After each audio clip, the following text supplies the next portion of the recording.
Vamos a continuar con la materia que estábamos viendo. Aprovecho de recordarles cuando tenemos la prueba, la tercera prueba de geología. La tenemos el 16 de diciembre. O sea, hasta el miércoles pasamos materia. Estaría la clase de hoy día, obviamente, y la del miércoles. Y el próximo miércoles sería la tercera prueba. ¿Ya? Dentro de la semana, el miércoles les voy a decir de qué se trata el trabajo y máximo dos personas. ¿Ya? Eh, bueno, si por algún motivo queda uno solo, se puede juntar con un tercero, puede formar un grupo de tres, pero no debería haber más de un grupo de tres, ¿ya? Todas las demás de dos.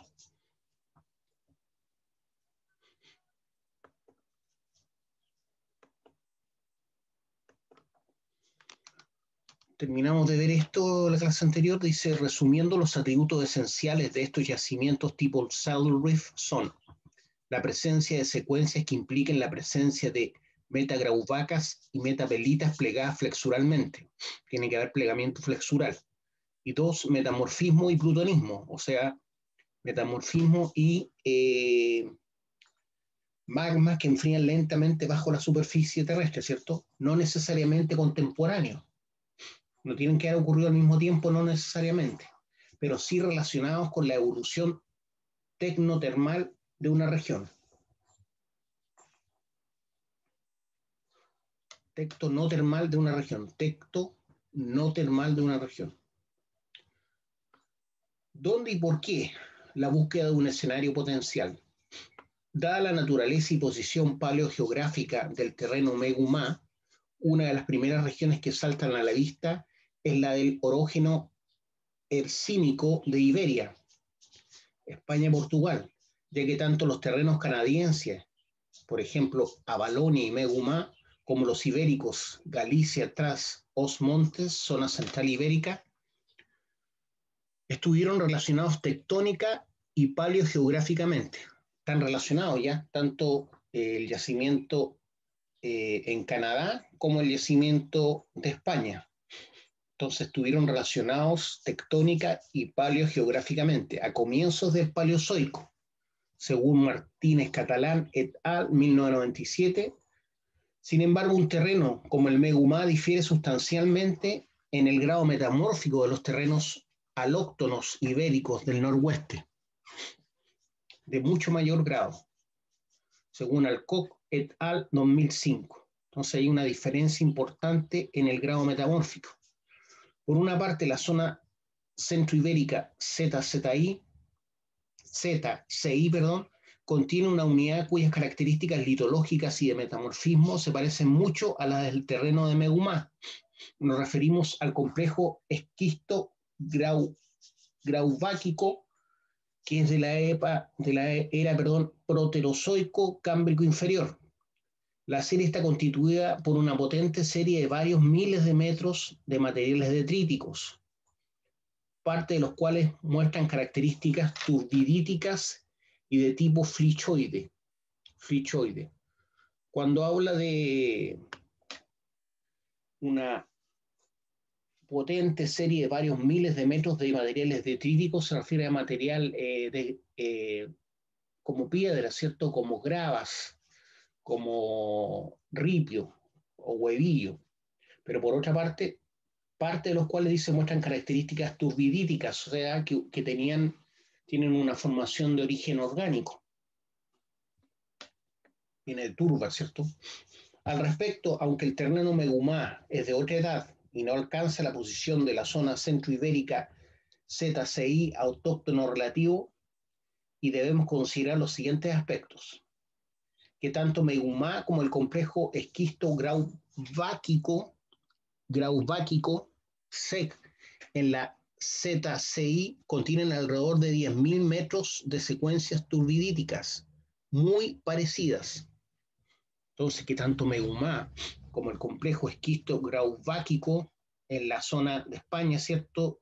Y Portugal contienen alrededor de 10.000 metros de secuencias turbidíticas muy parecidas, según Kepi y Dahlmeier o Dallmayr, 1987.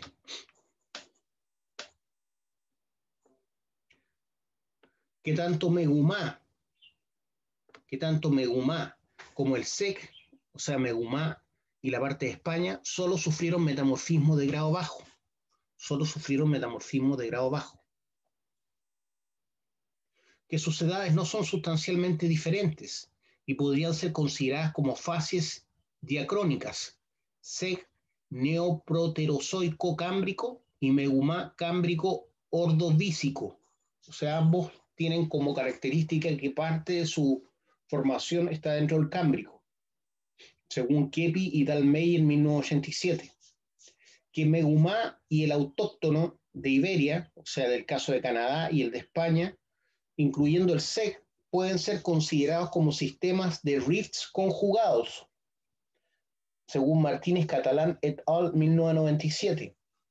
Y por último, pero no por ello menos importante, que mientras en el Megumá de Nueva Escocia existe toda una provincia metalogénica aurífera, en el SEC se reconocen, no obstante, una serie de anomalías auríferas, depósitos de oro residual tipo placer, según Herrero et al. 1987 y Barrios Sánchez et al. 2009, y yacimientos filonianos de oro y estaño, Ortega et al. 1995.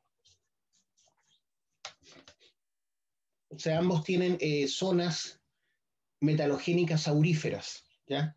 Unos están todavía en su calidad de filones paralelos a los estratos y otros ya en calidad de yacimientos tipo placer, o sea que esas partes ya fueron degradadas y al ser degradadas, ¿cierto?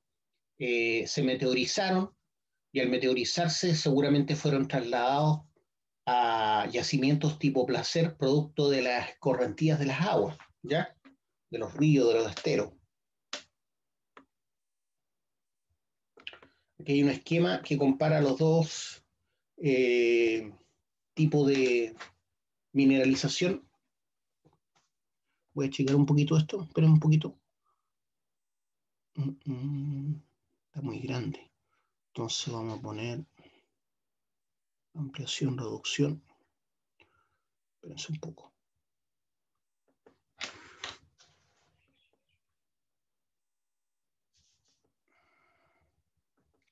Ahí mejor. Ya, entonces tenemos mineralizaciones tipo oro de Saddle Reef en pliegues. O sea, estamos hablando de esas vetas paralelas o coherentes a los estratos, que como le aparece en este libro, pero en el fondo para nosotros son mantos. Los procesos son metamorfismo de bajo grado en el caso de Canadá y secuencias de metaturbiditas del terreno Megumá. Entonces, esta es la parte de Nueva Escocia, Canadá. De acuerdo a los años que estamos hablando de un tiempo en que los continentes no están como eran actualmente, como son actualmente. Mineralizaciones ahora en el caso de España, oro en placer, oro estaño en filones, oro tipo Saddle Reef en pliegues. Puede que el oro haya sido tipo Saddle Reef, ¿cierto? En la antigüedad, pero producto de la glaciación ahora tenemos solamente yacimientos tipo placeres. Procesos metamorfismos de bajo grado, plutonismo, potenciales rocas encajantes, secuencia de metaturbiditas del complejo esquisto graubáquico. Entonces hay cosas que son similares, ¿cierto? Rocas encajantes, secuencia de metaturbiditas, ¿ya? Metamorfismo de bajo grado y plutonismo, metamorfismo de bajo grado y plutonismo. Como aparecía antes, puede que estos no hayan sido contemporáneos, sino que primero fue el metamorfismo de bajo grado y después el plutonismo quiso rellenar, ¿cierto? Con fluidos hidrotermales, producto del plutonismo, esta zona con mineralización de oro. Entonces está mostrando cómo eran los continentes antes, ¿cierto? Acuérdense que estamos hablando de varios millones de años atrás, por eso aparece Gondwana. Gondwana era África y Sudamérica juntos. Reconstrucción de Pangea en el entorno de Iberia, mostrando la posición de los principales terrenos tectónicos. Avalonia, le llamaban a esta zona, Avalonia, Megumá,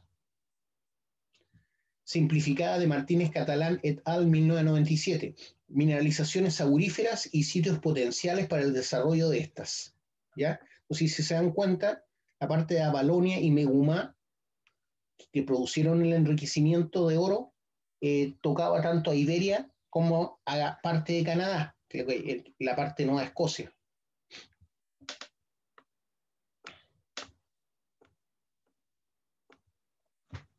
Si tomamos en cuenta estos 5 puntos, tendremos que concluir que bajo un punto de vista geológico, el SEC tiene al menos el potencial para albergar mineralizaciones auríferas del tipo Saddle Reef, como aquellas del terreno de Meuguma. El SEC se refiere a la parte de la península ibérica, ¿ya? Habiendo valorado los argumentos geológicos, primer paso en cualquier campaña de exploración, pasaremos a continuación a realizar un análisis de las características estructurales más relevantes del complejo esquisto graubáquico. Lo primero es determinar qué ocurrió con el SEC en términos de plegamiento durante los tiempos hercínicos.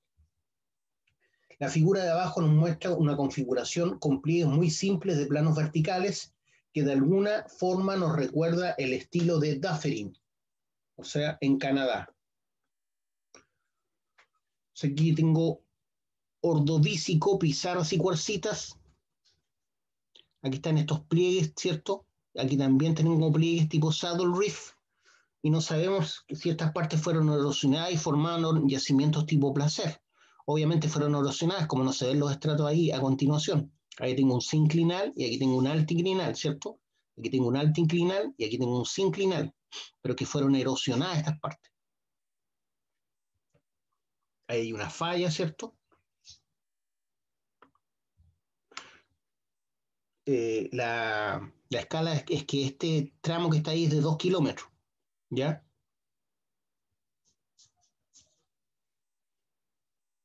Plegamiento del complejo esquisto graubáquico y unidades más jóvenes de la Sierra de Francia, Salamanca, España.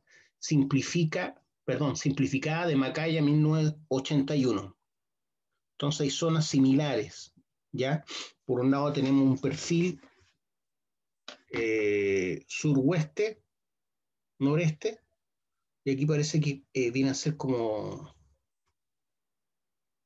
la continuación, no sé por qué, porque aquí también dice suroeste-noreste. Martín Isaac, 1986, señala que el SEC sufrió los efectos de 3 deformaciones hercínicas, de 1 de 3, con desarrollo de diversas formas de plegamiento y fenómenos de interferencia de pliegues. Analicemos brevemente la situación bajo el punto de vista de la interferencia de pliegues. Lo descrito por Martin Isar 1986 en el bloque diagrama de la figura 5 de su trabajo y de si efectivamente se hubieran formado Saddle Reef después de la primera fase de formación.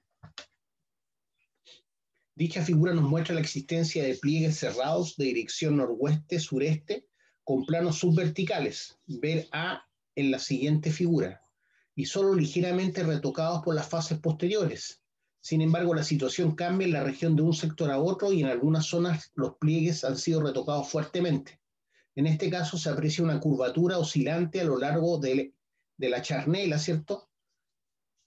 De la charnela estilo joroba de camello, ver A sub I en la siguiente figura. En este caso podemos esperar una reconcentración de la mineralización hacia las cúspides de la curvatura de las charnelas.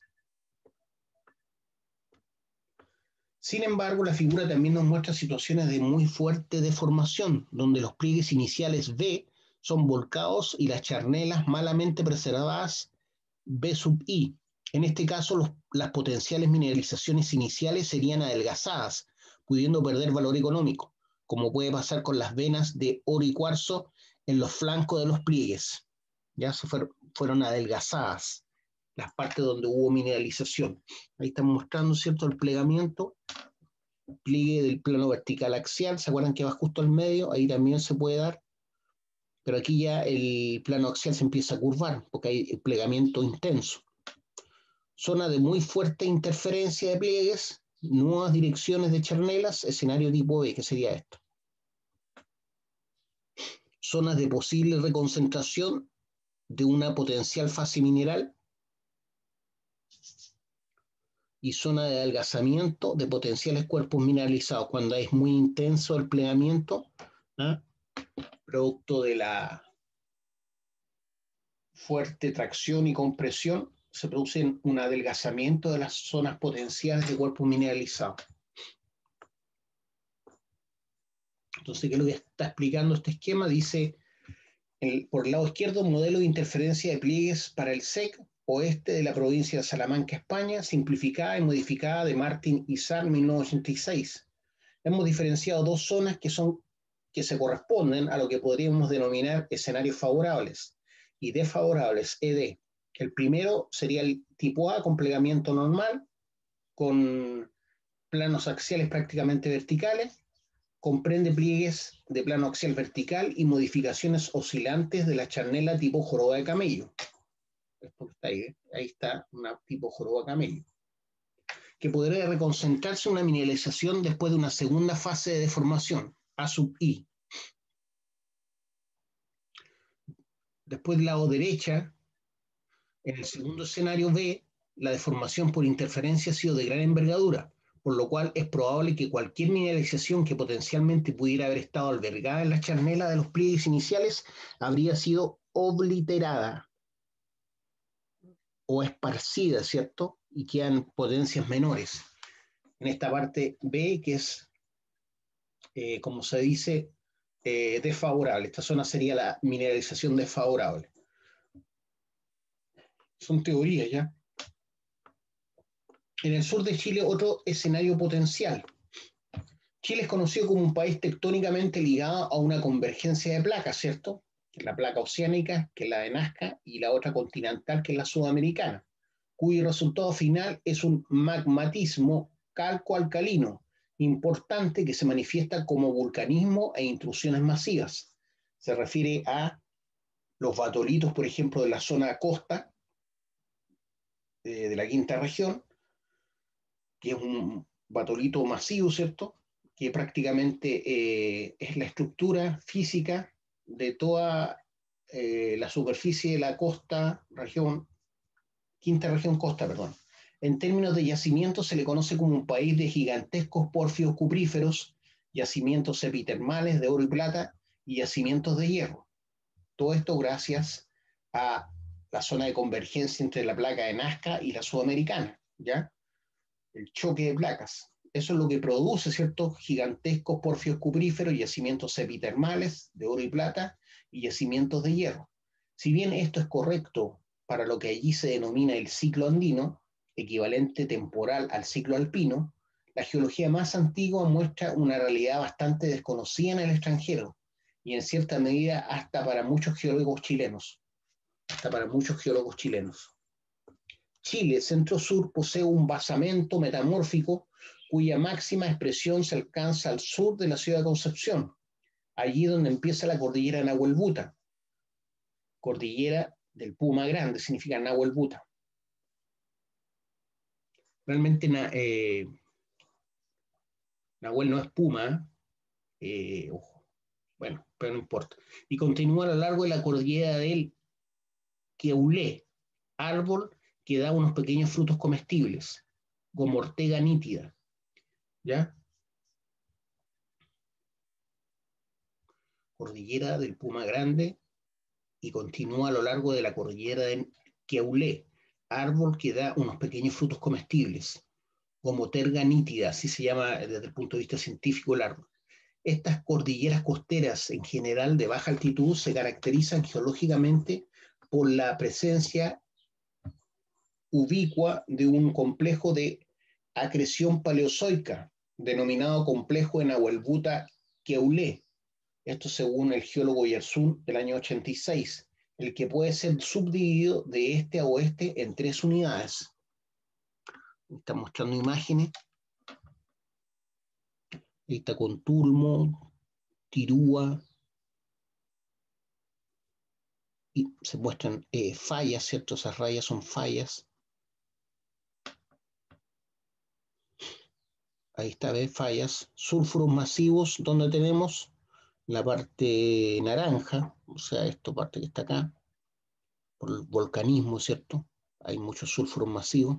Cromitas en ese sector verde. BIF, no sé a qué se referirá. Placeres auríferos, placeres auríferos también hay, en la parte color fucsia, o sea, ahí está Traillén. Contacto tectónico complejo, sería esta zona y esta zona, donde hay puntos. Después dice dunas y gravas del cuaternario, la parte amarilla, todo esto que está ahí, allá también. Conglomerados, areniscas, lutitas del terciario, todo esto. Y areniscas y lutitas del triásico. La parte ploma. ¿Dónde está la parte ploma? No la veo aquí. No, debe ser celeste, se referirá a esta parte. Areniscas y lutitas del triásico. Entonces dice a la izquierda, geología y yacimientos minerales de la cordillera Nahuelbuta, según Oyarzún, año 86. Oyarzún et al. 1986. A la derecha arriba, pizarras metapelitas. A la derecha arriba, pizarras metapelitas, esas que están ahí. O sea, estamos hablando de rocas metamórficas a partir de lutitas.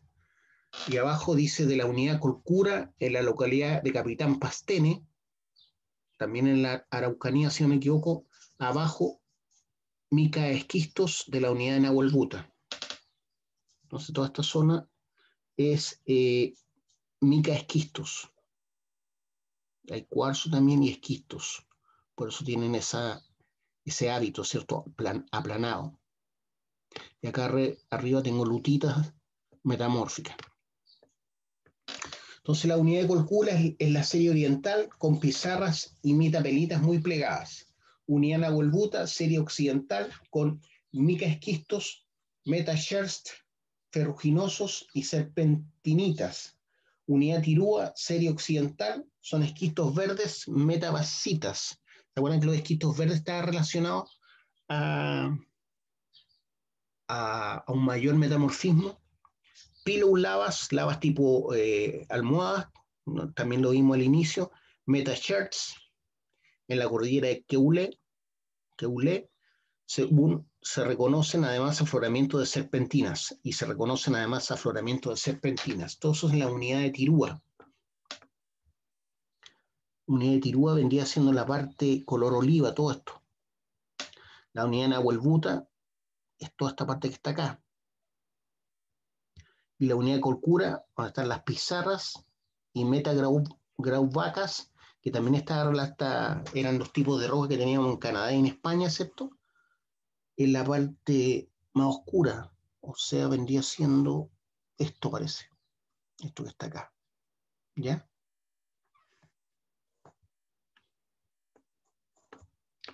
La deformación aumenta de manera notable de este a oeste, no reconociéndose en los sectores centrales o costeros ningún rasgo textural o estructural que recuerde el protólito de estas rocas, excepción hecha un pequeño afloramiento de pillows basálticas, ¿ya? O sea, hay lavas tipo almohadillas, que le llaman pillows basálticas, donde hay un pequeño afloramiento. El metamorfismo varía de alta temperatura en el este a relativa alta presión en el oeste, alcanzándose transiciones a la fascia de los esquistos azules, que tienen anfíboles calcosódicos asódicos, pero sin jadeíta. El potencial para mineralizaciones auríferas en estas unidades es interesante y abarca desde mineralizaciones auríferas asociadas a la zona de esquistos verdes y facies BIF, según Oyarzún y Gele el año 85, o como hipótesis de exploración aquí planteada en las rocas de la unidad Colcura, una secuencia monótona de metapelitas y metagrauvacas como las que hemos descrito anteriormente para el caso Meumá y el complejo esquisto grauváquico, ¿ya? Que les nombraba anteriormente. Entonces esta parte, ¿cierto? La unidad Colcura es parecido a esa zona, que sería la parte más oscura, sería esta parte, ¿cierto? Todo eso que está ahí.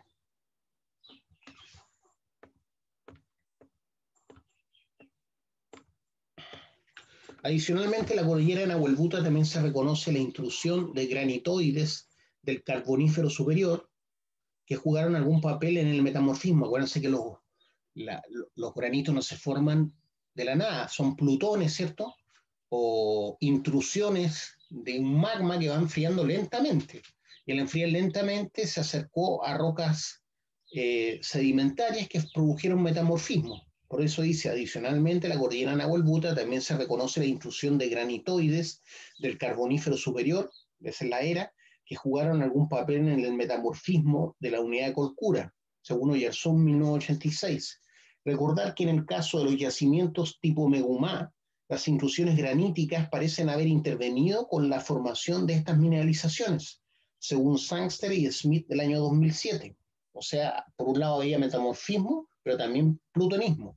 Recordar también que en el caso del complejo esquisto-grauváquico, el oro también parece asociado a intrusiones de esta naturaleza, o sea, intrusiones plutónicas, según Ortega et al. 1995.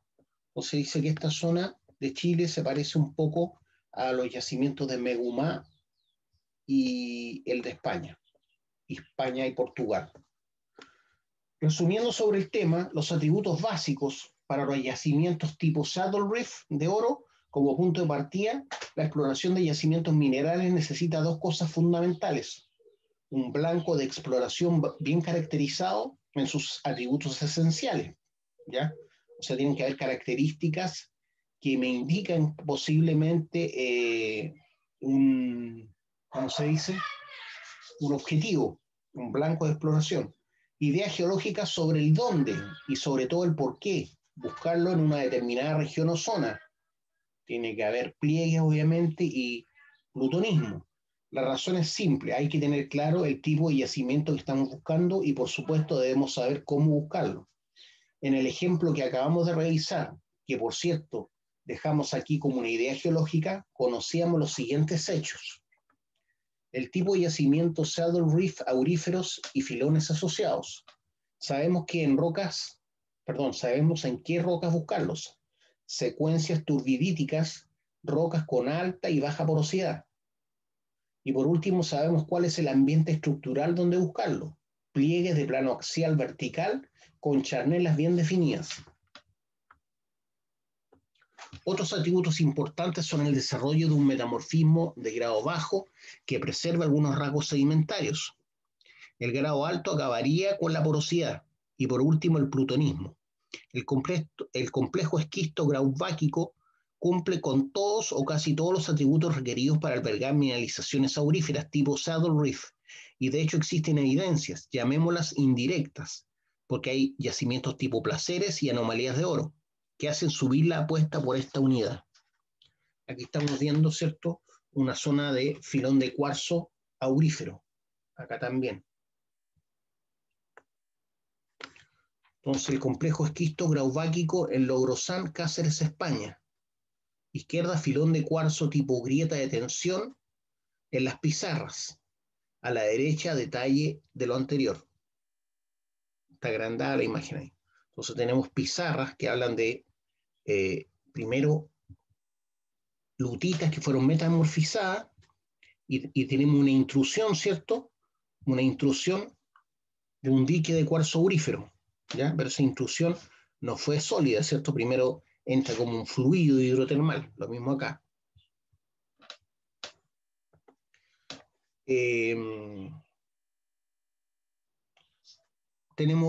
Nos quedan 2 horas, así que paremos un ratito. Son las 16:28. Empezamos nuevamente 10 para las 5, ¿ya? 10 para las 5 empezamos de nuevo desde esta página.